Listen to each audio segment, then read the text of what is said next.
Ladies and gentlemen, welcome. I'm going to present you my glutes and hamstrings workout. So that's the workout I'm doing on Sundays.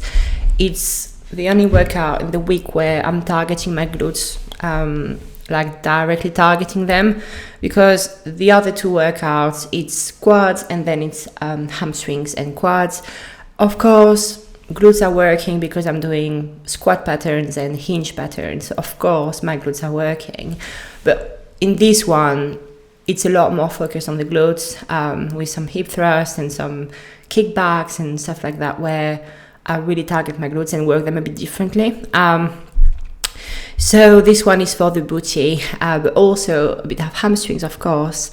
And I'm starting with leg curls. So seated leg curl, a great machine, this one. I really love it. It fits me very well because I'm a small girlie. I'm 5'2", so I need machines that fit me, which is hard to find, but this one is perfect for me. It works so well and it's so nice and smooth. It just feels spot on. So I'm doing a first top set of 8 reps. Well, I warm up first, of course, but then I'm doing my top set, 8 reps, 180 pounds. I'm counting in pounds because on this machine I can also add some increments and they are written usually in pounds. So it makes it much easier to count the total load when I add increments, to count in pounds and not in kilograms. I got asked that many times because people look at my logbook and they're like, why some are written in kilo and some are written in pounds? Well, it's just because the machine I use, where there are increments, like typically your prime, all the prime machines, Cybex also, most of them, the increments are written in pounds, so it makes it so much easier to calculate. And when I do machines or anywhere like free weight or whatever with discs, like then I just count the plates like in kilogram, because plates are in kilogram. So it makes it just easier. Of course, I prefer kilo because I'm French, so kilograms, well, it's just, I'm used to it, isn't it? But with a pound, I don't really care what pounds mean in kilogram. I'm not converting it. I don't care about the load itself. It's just to track progression, so it doesn't really matter. And my second set is 160 pounds, so more reps. I did 12 reps. So first set, 8 reps, 180. Second set, 12 reps, 160 pounds. Always to failure, of course, and good control. Really slow down the eccentric.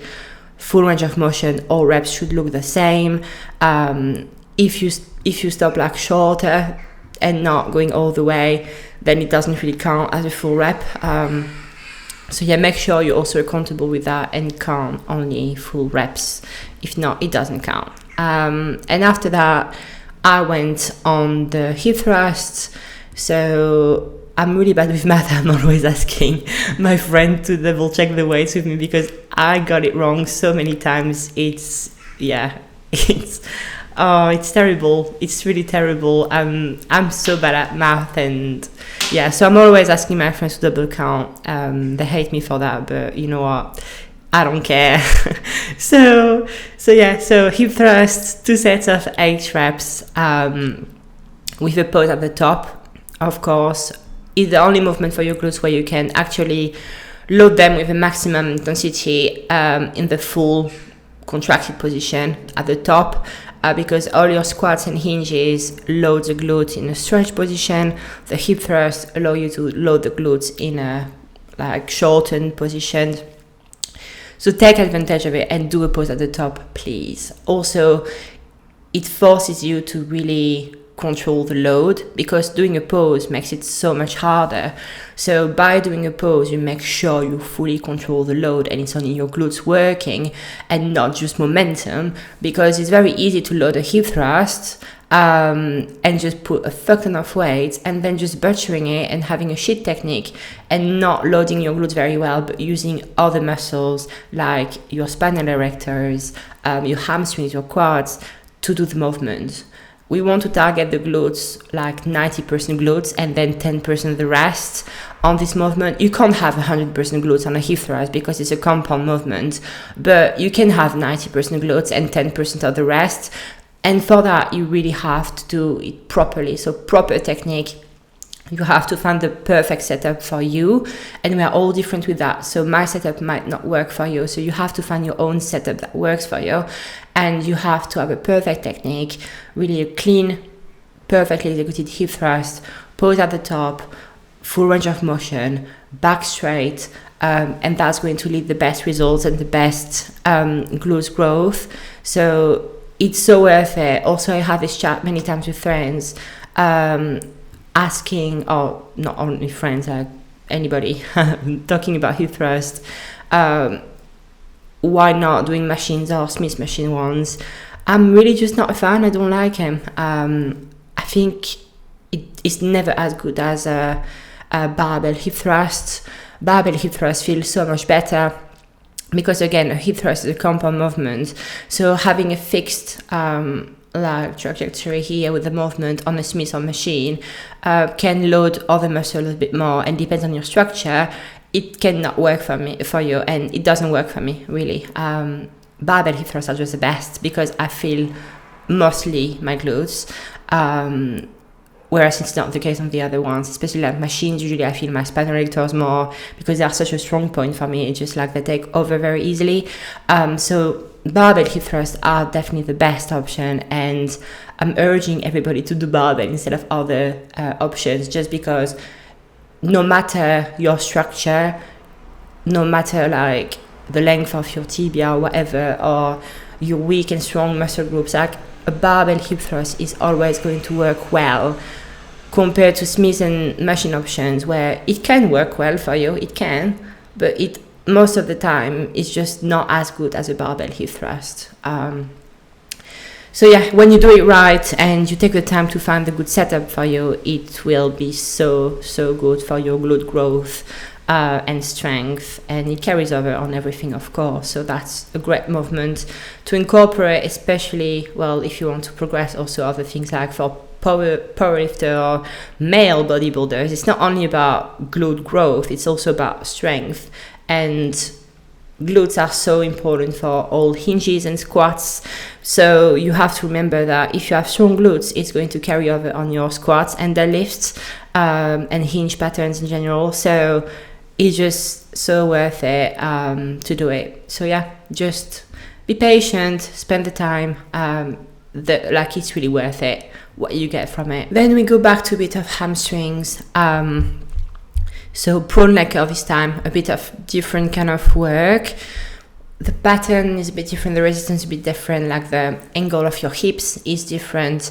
So it changes a bit the work on the hamstrings. It's a prime machine, I put it on 5, so it's harder when I start and it becomes easier when I finish the movement. So it follows like the resistance curve is aligned with your strength curve, which works really well, of course. Is why I'm doing it this way. It's just very smooth like that. And especially because at this part of the workout, I'm fatigued. I've done already 2 sets of leg curls and 2 sets of hip thrusts, so my hamstrings are already fatigued. Aligning resistance and strength curve makes it so much better and smoother, and help with maintaining good performance really. So that works well. It's a different kind of work on the hamstrings. I'm doing 2 sets of 10 reps, 100 and I think I did 30 on this one. It was my session before the deload, so I think it was 130 pounds. Right now I'm doing 110 pounds because I lost a bit of strength because I'm prepping, so that's normal.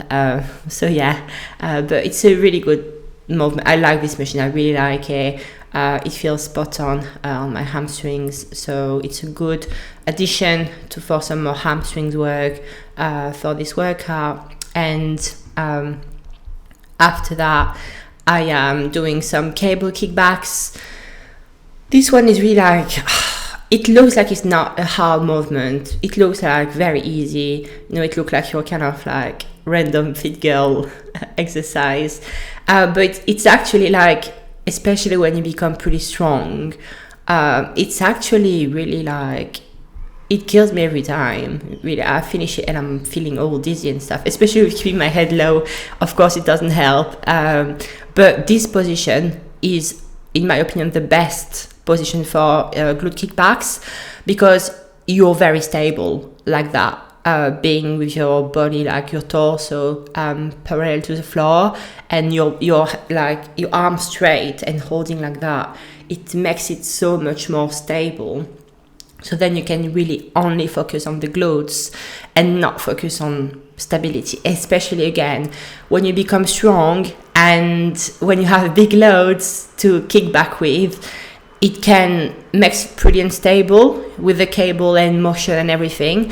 So being very, very stable with your upper body helps tremendously, because then you don't have to focus too much on stability. You just focus on the glute working, which makes it much more efficient, of course. So that's my preferred position for glute kickbacks. And I did 2 sets of 12, of course, per leg, with 70 kilograms. So yeah, it's definitely not an easy movement. Again, it kills me every time, but it really works. It does really work. I get a good glute pump with it, and yeah, I think it's a good glute finisher. You have like you kind of have to spend the time and get good mind muscle connection with it. You gain it with practicing it, really, doing it all over again, and just like, getting stronger at it and taking your time. Well, the good technique, good control and everything. But I think it's a great finisher for the glutes. Oh, and here I just wanted to let you in the video because it was just so funny. I just scared him, like he literally jumped. I just screamed boo in his ear and he jumped, and I was not expecting him to jump. So that was so funny. Like every time I'm watching this little video, I'm just laughing because it's actually so funny. He has to put on with me all the time, poor lad. He's my training partner for like leg press and stuff. On Tuesday we do leg press together all the time. Every single Tuesday we leg press together, which is really nice. And we've done that for like about more than a year now. He's a really good lad, get along with him very well, and when I see him we always have good chats and stuff. So yeah, and unfortunately I'm a very annoying, goofy person when you get to know me, so he has to go through it all the time. But yeah, so just wanted to keep it because it was so funny. But yeah, glute kickback again, good exercise. You have to do it well though, and again, this position makes it so much more stable. So I would advise doing it this way. Finishing the hamstring and glute work with hyperextension. So yeah, it's a good movement but again, just as a finisher, because loading it is not really easy. So it's really about having a very good control, and I'm doing a pose at the top, but also about like a small pose at the bottom to again make it harder, so I don't have to load it as much, just because you hold the load in your hand. So if it's like very heavy dumbbells, it makes it really hard because you lose your grip, because your upper body is like struggling to hold the load. So then it removes a bit of the accent on the hamstrings and glutes. So I would definitely advise like doing more reps. So I'm doing 12 reps here. I'm just doing one set. It's just one only set, 12 reps. So I would say on this kind of exercise, I would go 12 to 15 reps and do a pose at the top, a pose at the bottom. It makes it harder, so you don't have to use such a like heavy load, and really control it and squeeze, and it feels really good. Especially I used to do it on the 45 degree machine, but I really like doing it on the ham curl like that, on the Nordic ham curl machine. It just feels good. It feels really good. I feel it really well on my hamstrings. So that's why I'm doing it here now. So yeah, just finishing that with 12 reps. And then I did some Glutinator, which is a new machine by Granite, which is a brand that a friend of mine is managing and stuff. So it was interesting to try. Yeah, it's a new machine. I like it.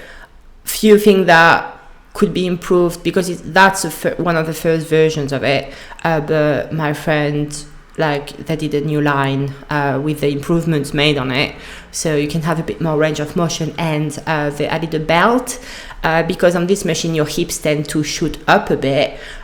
So with the belt, it keeps your hips down and locked in, so that's so much better. But anyway, even this version is really good, actually. It's really following the normal, let's say, movement of the hips on an adduction pattern. So yeah, it felt really good. So just 2 sets of 10 reps with 30 kilograms, and then I did some adduction on the prime, for the adductors, of course, and I did 2 sets of 10 with 190 pounds. So yeah, a good workout. I really like it. The volume is spot on this one. Like, it's not too much, it's not too little. It's exactly spot on for me and my needs. So that's a really, really good workout for hamstrings and glutes. And I finished with a bit of like hamstrings and glute check. See where I'm at, and I'm still far away from what I want, but things are moving slowly but surely. So I'm good. I'm happy with that. It's a bit stressful being my own coach, because, well, I'm overthinking everything, of course, but things are moving, so we keep going and we keep pushing.